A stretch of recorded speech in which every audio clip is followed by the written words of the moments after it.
সিলেট ৬ আসনের ধানের শীষের প্রার্থী ইমরান আহমদ চৌধুরীর সমর্থনে রোববার সন্ধ্যায় গোলাপগঞ্জ পৌর শহরে সিভিক ভয়েসের চেয়ারম্যান পাশা খন্দকার এমবিই ও বিএনপি নেত্রী সৈয়দা আদিবা হোসেনের নেতৃত্বে গণসংযোগ করা হয়েছে।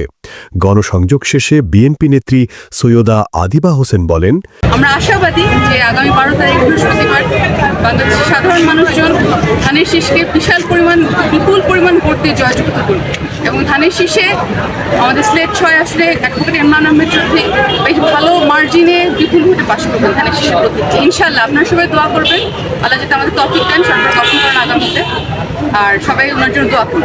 আপনারা অনেকে জানেন যে আগামীতে ইনশাআল্লাহ সরকার গঠন করতে পারলে আমাদের দলের চেয়ারম্যান জনাব তারেক রহমান সাহেবের কিছু প্ল্যান আছে এবং এই প্ল্যানটা শুরু হবে একদম সাধারণ মানুষকে দিয়ে, প্রান্তিক মানুষকে দিয়ে, গ্রাম বাংলার মানুষকে দিয়ে, এর মতো একটা ফ্যামিলি কার্ড যেটাতে ৫০ লক্ষ পরিবার মাসের শেষে ২৫০০ টাকার সাপোর্ট পাবে। ২৫০০ টাকার সাপোর্ট বলতে নিত্য প্রয়োজনীয় দ্রব্য, চাল, ডাল, তেল, মশলা, লবণ, এগুলো একটু সাপোর্ট পাবে। তখন মানুষের আরেকটু স্বাচ্ছন্দ্যে মাসটা কাটবে।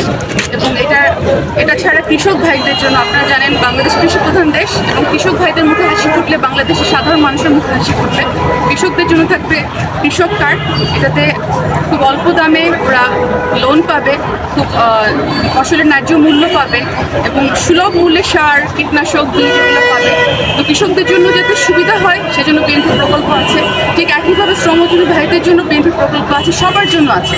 বিএনপির এই প্রকল্প বাস্তবায়ন করতে হলে জনগণের সমর্থন আমাদের দরকার।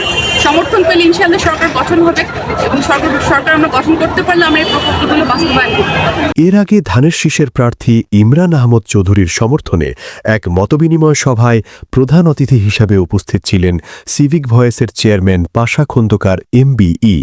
এ সময় উপস্থিত ছিলেন যুক্তরাষ্ট্র নিউ ইয়র্ক মহানগর বিএনপি উত্তরের সাধারণ সম্পাদক ফায়েজ আহমদ চৌধুরী, গোলাপগঞ্জ উপজেলা বিএনপির সিনিয়র সহসভাপতি হেলালুজ্জামান হেলাল, পৌর বিএনপির সাধারণ সম্পাদক নজরুল ইসলাম, যুগ্ম সম্পাদক সালেহ আহমদ, উপজেলা যুবদলের যুগ্ম আহ্বায়ক রাজু আহমেদ, পৌর যুবদলের যুগ্ম আহ্বায়ক নুরুজ্জামান জুবেল, পৌর ছাত্রদলের সদস্য সচিব টিপু সুলতান সহ প্রমুখ।